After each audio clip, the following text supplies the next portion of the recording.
Hello and welcome to the ninth installment. I was going to say installation, but that's not the right word. The ninth installment. Sorry, guys, I'm 4 beers in. It's going to get wacky. Of the Miskatonic AV Club, I'm Sean, and tagging in tonight, as we've covered prepositions are weird, for Scott, it's Ian. Hello. This is our third time doing that intro since there's been some various difficulties, but that's I fine. know. You and I are the only ones who are ever going to get all the meta jokes that I just laid into now. All right. And we're going to wrap up tonight. Well, maybe wrap up. We'll see how we feel at the end of this one. We might be a little wrecked. We're going to talk some green cards. Yeah. Yeah. So, Ian, as I understand it, you have a new love of your life. I do. So you go right ahead. Okay. 1 second. Let me actually pull the thing up. That would help. Yeah, so the I mean you don't know her by heart. Come on, bro. Come on. Do you even Jenny, bro? Okay, so Jenny's a rogue investigator, 3 across the board for stats.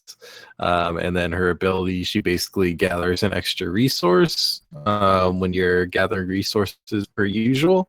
And her Elder Sign effect is +1 for each resource you have. And I'm pretty Miss sure I'm Mons correct from on all you. those. My friends call me Jenny. Yeah, I should have the flavor text by heart too, but I do not. And then covering her deck, since I'm sure you don't have the card back up in front of you at the moment. It's a 30 card deck. She can take rogue cards 0 to 5, neutral cards 0 to 5, and the signature Dunwich splash of 5 level 0 cards from any other class. She gets her twin 45s, searching for Izzy, and a random basic weakness. Mm-hmm. And health 8, insanity 7. Yes.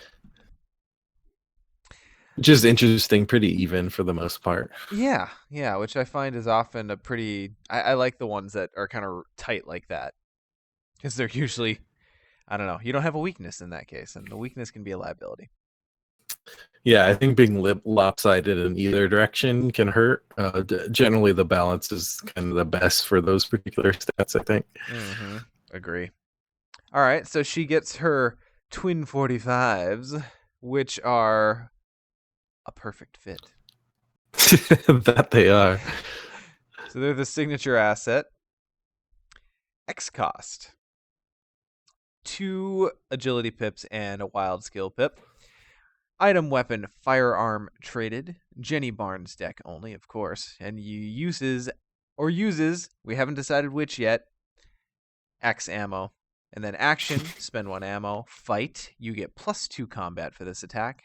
And this attack deals +1 damage. Mm-hmm. So those... Go ahead. We can cover the weakness. Yeah, too. let's cover the weakness. So go ahead. Okay, so the weakness is searching for Izzy, which is treachery, and a weakness, of course. You attach searching for Izzy to the location that's farthest from you, and then it has you can spend 2 actions to investigate. If you succeed, instead of discovering clues, you discard searching for Izzy instead. Forced, when the game ends, if searching for Izzy is in play, you suffer 1 mental trauma. So tell us about Jenny. Well, there's a lot to say about Jenny. First off, with the stat line, I mean, you just can't get more balanced than that. 3 across the board. I've heard. I think the dividing line on Jenny ultimately comes down to whether you think that's a good thing or a bad thing. Because I've definitely seen a lot of people say they don't like that because generally 3 is considered kind of average for most checks, because I mean most checks you're going to face are usually around 3 difficulty, and you want to start off above that. So 4 is considered good, and 5 is exceptional, and so she's basically just average across the board. On the other hand, you can look at it as just the fact that she's, can handle a bit of everything and you can customize her to what you need at any given moment, which definitely makes her good for solo. And also multiplayer, you can kind of tailor it to whoever else you're playing with. Yeah.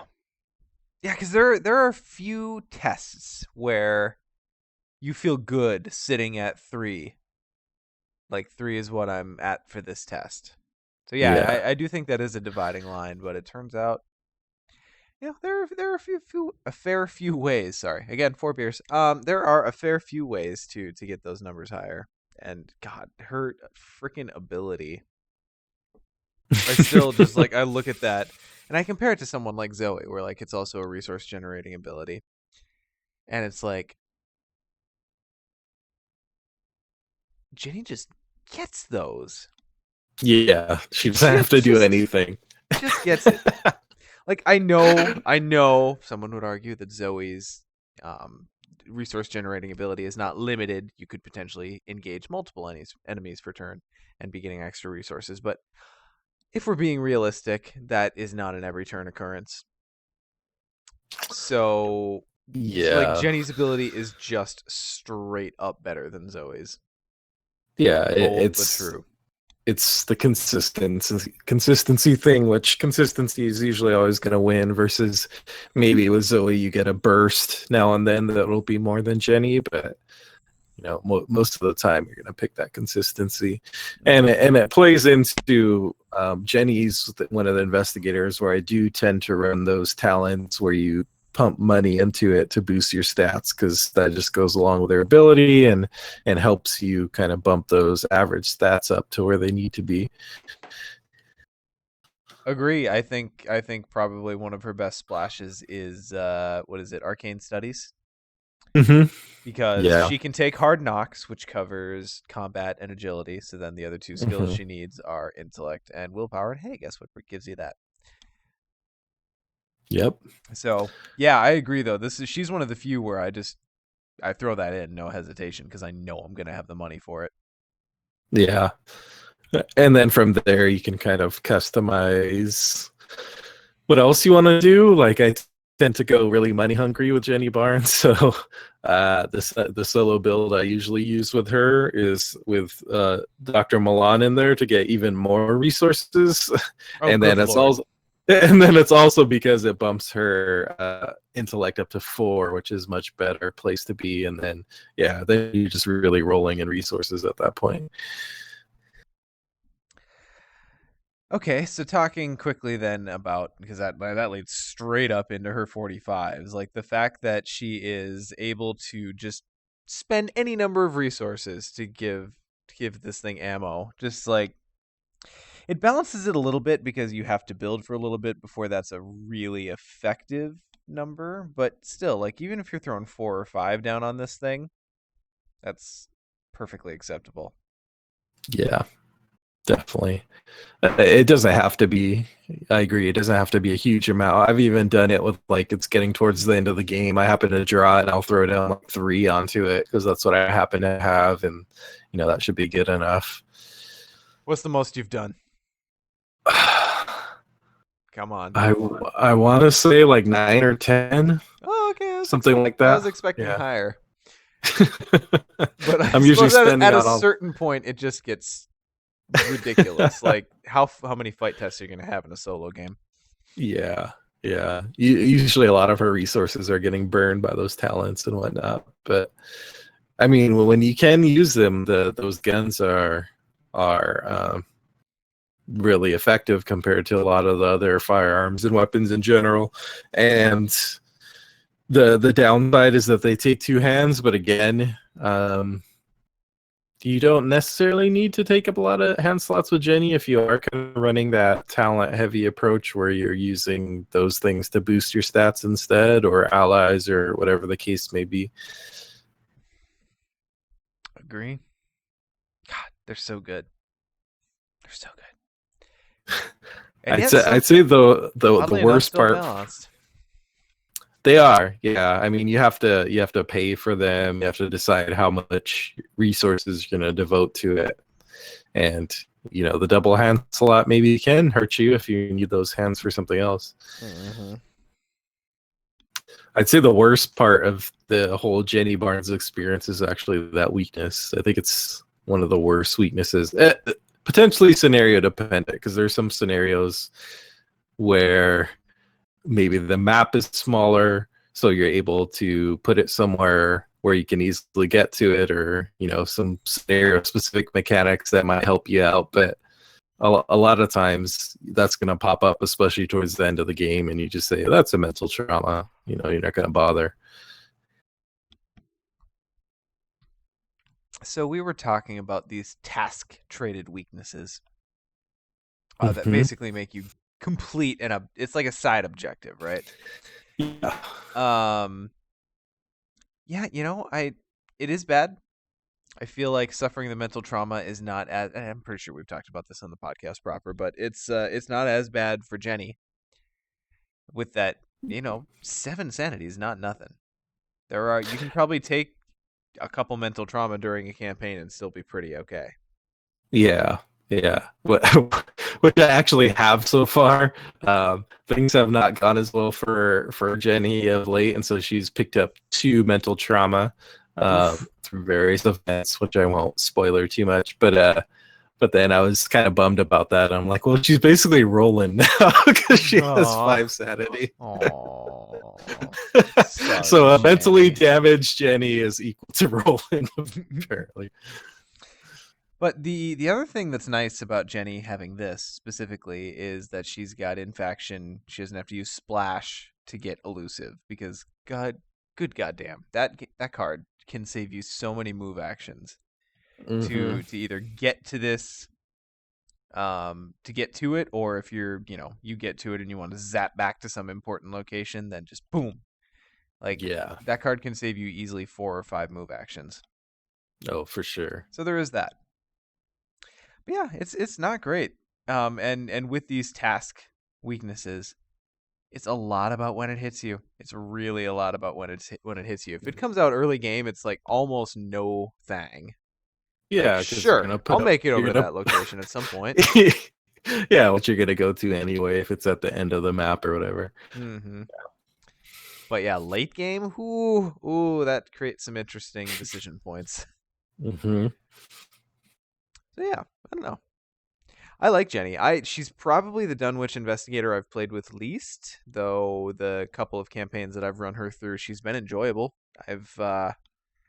I think I stole your build that you posted, and then I stole someone else's, or at least started there and made my own modifications. But yeah, she's a fun investigator, and she is really good for someone who likes that well-balanced character. This is the kind of character that I inadvertently create every time I sit down to an RPG, because it's like, all right, I'm gonna be really good at X, Y, and Z, but then when I see the other skills, I'm like, oh, I should probably have that a little bit too. And okay, but I gotta take points from here, and yeah, yep. which is fun. I know that well from current Mass Effect experience, but yeah.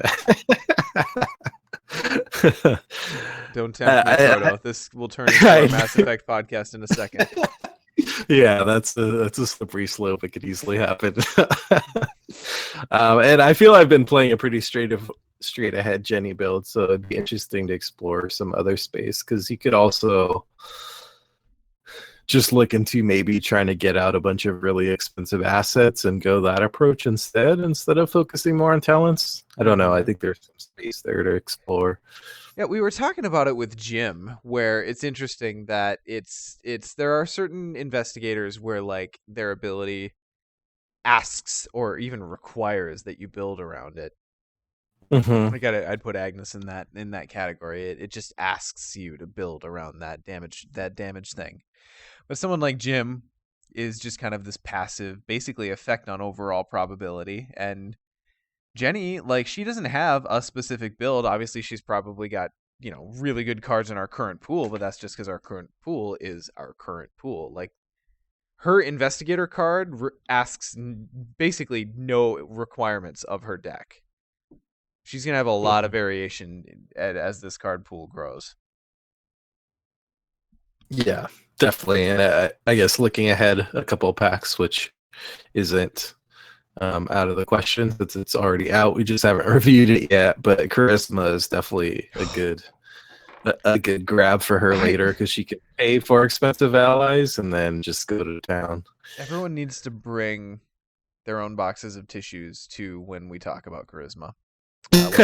Whatever episode that's gonna be. Yeah. I mean, dear God. Anyway. Yeah. But yeah, we'll get there. we will. But yeah, Jenny's fun. She's very well rounded, and I think she's gonna be super flexible in the future. Mm-hmm. All right. Well, as I'm already well ahead of the game, we'll go ahead and I'll read Liquid Courage here. Okay. As I have just finished my 5th beer. So Liquid Courage is a 1-cost level 0 asset. It has a willpower pip. It has the item and illicit traits because prohibition. And it uses 4 supplies. Has the ability action, spend 1 supply. Choose an investigator at your location to heal 1 horror. Then that investigator tests willpower 2. If the test succeeds, he or she heals 1 additional horror. If the test fails, he or she discards 1 card at random from his or her hand. Why the F is this card so good? Like when we were talking about, we've talked about first aid and we were talking about clarity of mind in the Mystic episode. Like just the efficiency disparity between those cards and this and the ability to heal horror is just so intense. Yeah. I think it also just wins from the flavor and interesting perspective with that extra little test. It is fun. It just makes me want to play just for that fun of like whether it's going to succeed or not. Whether you wake up in the gutter the next morning. Or I suppose that random discard is just representing the killing of brain cells. Yep. Yeah, I suppose. But God, just like we were talking about, maybe this is a decent splash for Zoe or any other investigator who can take it and who has to worry at all ever about horror. It's a good splash in multiplayer where chances are someone will be worried about horror at some point. And it asks very, very little of you. It's cheap. It's got 4 uses. Like this thing, if all goes fairly well, this little 1-cost asset could heal 6 damage. Or sorry, 8 horror. God, math works. 8 horror. And that's just insane. Yeah. It definitely is. It makes you, compared to some of the other stuff that heals horror or damage, it definitely makes you want to play it more just because you're getting more bang for your buck for sure. Yeah. I mean, obviously it's a bit more dicey with investigate if you're healing someone who has lower willpower, but whatever. They can fend for themselves.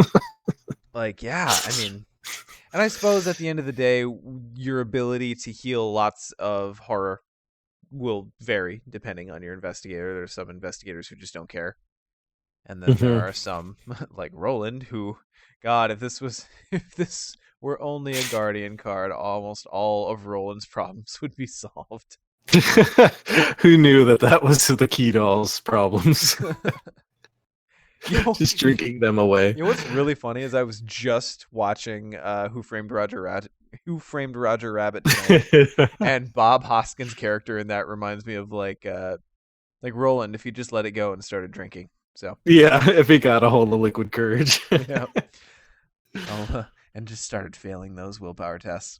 Anyway, if you care about healing horror, this is a fantastic option if you have access to it.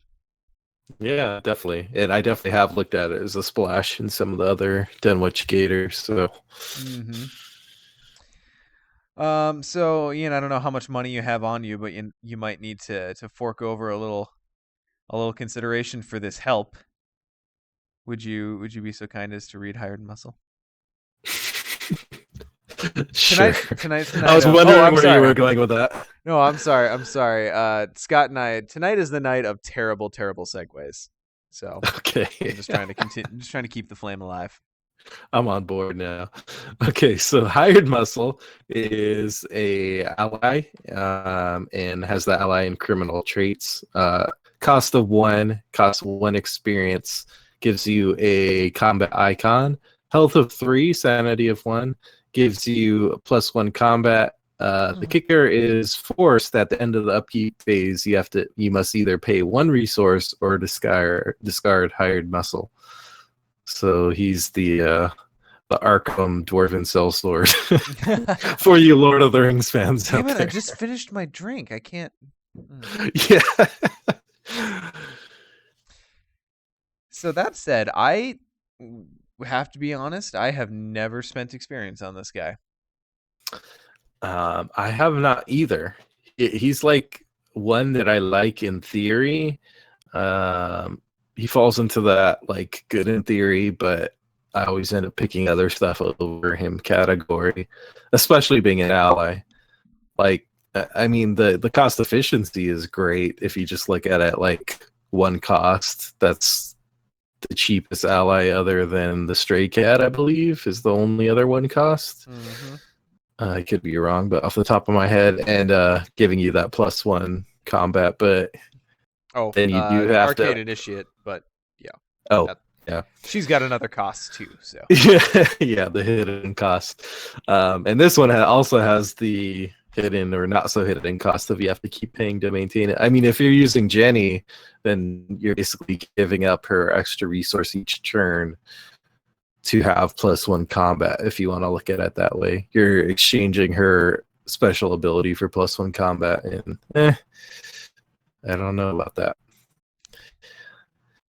I'm just curious what bar that they're at that has a standing knife in the table that no one seems to be making a big deal about, and this dude is just open carrying a high-powered rifle on his back. Yeah. They're more concerned at looking at the camera than that knife. It's Yeah, I know he's super spiking the lens, isn't he? Look at that guy, Yeah. shameless. Yeah, I don't know. I think, and it almost hints like, hey, Jenny probably wants this because it comes in the pack and it's like a straight mirror of her ability. But Yeah. I don't know. I don't know. The problem is rogues have such good ally choices, even just between like Leo and Cat Burglar. They really do. I'm gonna have those two over this guy. I guess the one way I see this guy is instead of being like someone you're gonna plan around and keep around for a while, he's like your emergency button maybe. Later in the game, you're running high on damage. Maybe you plop him down because he has that 3 to soak, or you just need some extra combat in the late turns of a game. I don't know, maybe like a 1 of copy or something. It's hard though. Deck space is always tight. Deck space is super tight. Yeah, and the other thing I just want to point out is that his force is at the end of the upkeep phase. So even if you only have 1 resource left and your resource is to play this guy and you end your turn with 0 resources, you're going to get your resource and card at the upkeep phase before you have to pay for this guy. So at least there's that. So even if you're on 0, unless there's something preventing you from getting resources, you'll have the option to keep him on the board. Your check won't bounce, basically. Exactly. You have a high credit score. That would be pretty awesome if you didn't pay him, if he flipped to his other side and became an enemy. Or you had to shuffle him into the encounter deck. Yeah. Breaks your legs. He's come to collect his bill in a world. All right. Yeah. I don't know. Maybe there will be some rogue or someone who has access to rogue cards in the future who's like just on the edge of being good at combat where it's worth it to invest in a few cards, and this, maybe they have some resource gaining ability similar to Skids or to Jenny, and this seems worth it, but I don't know that this goes in either Skids or Jenny. I don't. Would you put it in Skids? I don't think so. Because Skids has access to Beat Cop. Is it worth the 2 extra wait, hang on. Is Beat Cop always 4, even the level 0 version? It is, isn't it? I believe so. Yeah. So let's in that context, in a Skids deck. Skids likes to fight. He's got the Guardian cards. Do you spend an experience on this, or do you spend one more experience and get level 2 beat cap? I think I'm always gonna go with that level 2 beat cap. It's I so think good. so too. Yeah. Yeah. I think this guy is gonna have to stay in that bar for a while longer. Oh, I know the name of that bar. It's the Bike Spokes. Yep. That's a good name for a bar. Damn it. All right, new business idea. Yeah. We'll file that one for later. Okay. Ian, I'm gonna come at you really quickly, and you're gonna have to react and do something awesome in a quick manner or rather with thinking on. Anyway, whatever. This is getting stretched really far. I got it towards the end there. Okay. It took me a bit. The next one is a rogue event, which is think on your feet. It has the trick trait, cost of 1, gives you the intellect and agility icons. It's fast. Play when an enemy would spawn at your location. Immediately move to a connecting location, and the enemy still spawns at your previous location. Mm-hmm.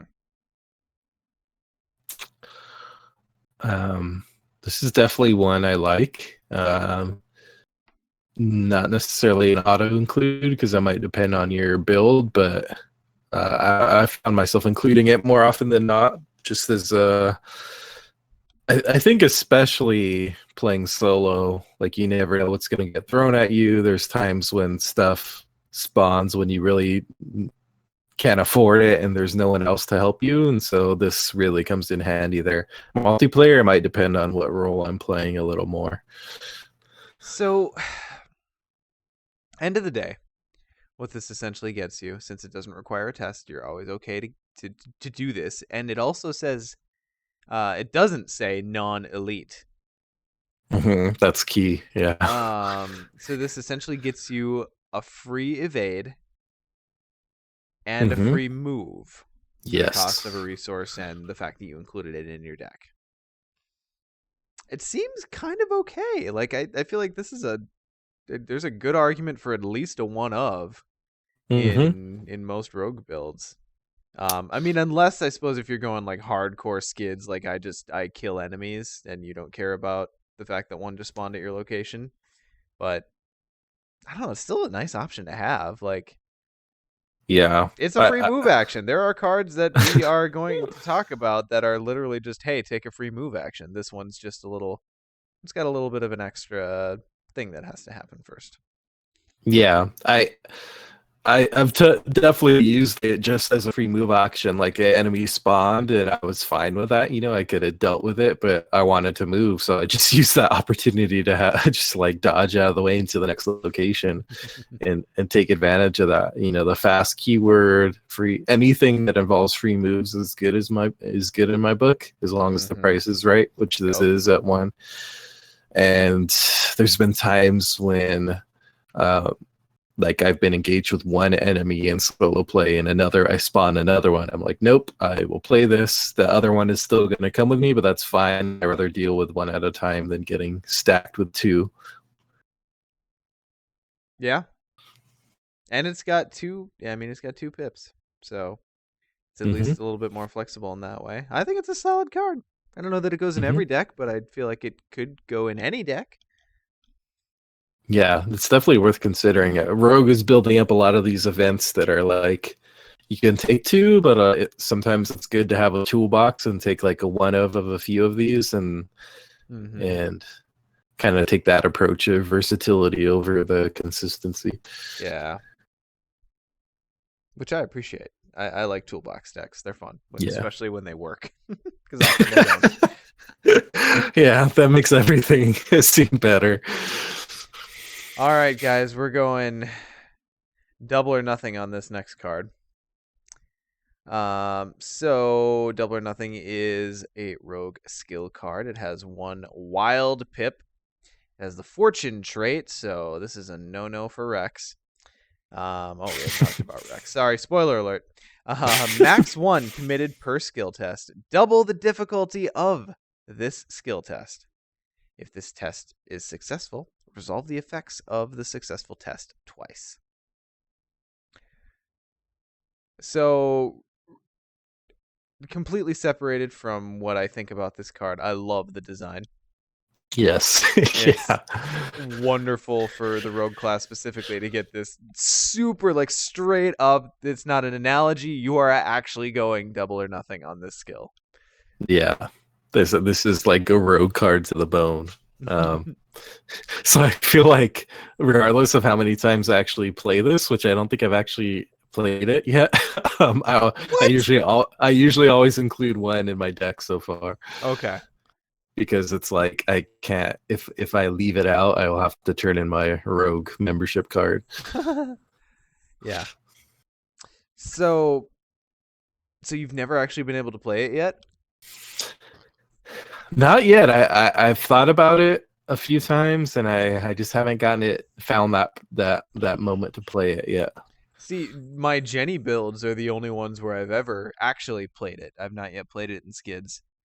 And man, when she's sitting mid to late game on just a mountain of resources, like screw it, I don't care. Double the difficulty. I'll just pay it off. It's so good.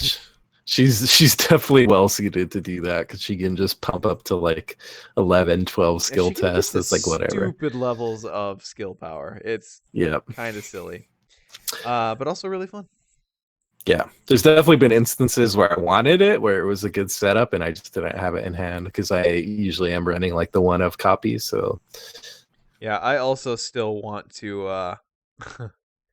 I want to hear the story of someone double or nothing a massive shotgun,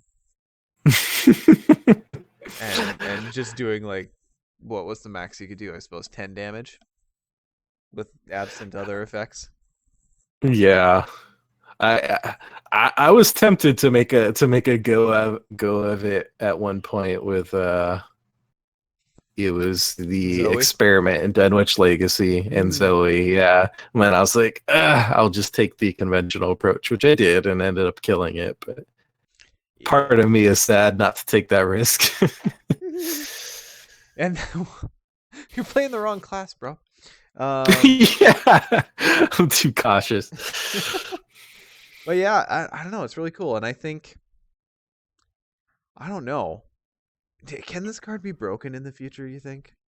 I feel like if there's anything that's gonna be like a balance issue, it's some investigator who can take two of this and like two each of two other cards that are just ridiculous when you double the successful effect. And I don't know. Maybe this has potential for at least funness. I don't know if it gets to full breakage. Yeah, I don't know about full breakage, but you might be able to find that like moment where the universe stops and everything is flashing and you've just reached a new level of existence basically because you're getting all these bonuses. So I mean, I guess talking about the actual uses of the card specifically, I think kind of the two main things are either going for that low shroud location and just trying to clear it out quickly, doubling it to 2, and then you're gathering double the clues, or what we've kind of been talking about, which is doubling up the damage on some enemy. Yeah. I don't know. If nothing else, it is just a fun card, which I've said a few times tonight. So I guess this box has a decent variety of power versus fun cards. Yeah. So I think there's still confusion around what exactly gets doubled. Yeah. So talk about on this. I would love to talk about it with some confidence, but I always get confused myself. But as far as I understand it, there's like a difference between, oh god, I'm totally gonna mess this up because it's not in front of me, but I believe it's step 7 of resolving the skill test, where it's like you're resolving all the effects that trigger off of the test. So that's gathering clues, maybe stuff you committed to it, and then I think there are effects that trigger off, like if a test would be successful, or if the test is successful, those kind of things. There's like a subtle difference in wording as far as I understand. Hmm. So, for instance, if you had a certain objective ally in play who said, when you defeat an enemy, draw a card, and you Mhm. had Vicious Blow also committed to this test, and the test is successful. Vicious Blow says plus, if this attack succeeds, it deals +1 damage. So it's modifying the attack directly as a success. So Vicious Blow gets doubled. Is that correct? Yeah, I believe so. I believe so as well. And then, but then if you kill that enemy, you don't get to draw 2 cards from your ally who draws a card when you defeat an enemy, because that is a reaction to the test. Right. Yeah. I don't know. Maybe that's a Yeah, bad it's a example. I think that might be a bad example. it's correct, but yeah, I think that's getting off of like, is it a reaction to the Yeah. test being successful, or is it like it's, if you think about all the stuff you get because the test is successful, is like a big goodie bag, like you're doubling that goodie bag. Mm-hmm. Yeah. Yeah. So it was interesting. We were talking about with the other 2 classes that we did tonight, Guardian and Mystic, that there was a serious multiplayer bent Hmm. to kind of the cards and the tone of them. But I honestly don't think that's the case for Rogue. I think the best argument you can make is maybe Liquid Courage has more targets in multiplayer, but beyond that, none of these scream multiplayer to me. In fact, almost Mm-mm. everything here says solo. Yeah, yeah. I think it definitely didn't have that bent, which is good for the solo players out there, I think. And I think they got a pretty good solid, because there were some rogue cards in the core set which we've already touched on that were a bit more of a miss, but I think Rogue got a solid set of cards in Dunwich. Yeah. Yeah, they're fun. I don't know. I'm interested to see how Jenny's deck kind of evolves over the card pool, because just like there's so many things you can do with resources. I just think she's gonna have a lot of open-ended decks. Yeah, I mean, when you're touching on one of those core things, I mean, in pretty much every game, resources or card draw, like that's never going to go out of style ever. Nope. You always need money. All right. Well, any final thoughts on the Dunwich Rogue cards? Um, no, Jenny is the best investigator, but Ooh. Ooh. there are some potentially other investigators in the Mythos that might catch my eye and grab my attention. But for now, Jenny is the queen for me, and the king. Why not? Um, and yeah, I mean, I don't think there was anything for rogues that was like, oh, like totally shattering the fabric of reality and taking them to a new level. Right. But I It's not think like you guys got a Rite of Seeking, for instance. right, yeah, yeah, they got some like solid items like Liquid Courage, Think on Your Feet for sure. They got an interesting one with Double or Nothing. The Hired Muscle is kind of the miss, I would say, and it's not a bad card. It's just um, a little bit more niche, I think. But yeah. Mm-hmm. All right, awesome. Well, that wraps up this episode. Go look at us at our places that we have in the social media sphere. God, I've gotten so lazy already. WordPress, check out our podcast, and yeah, Facebook, Twitter, YouTube, all that junk. So, until next time, guys, thank you for joining us on this ninth? Yeah, ninth episode of the Miskatonic AV Club. We'll see you next time.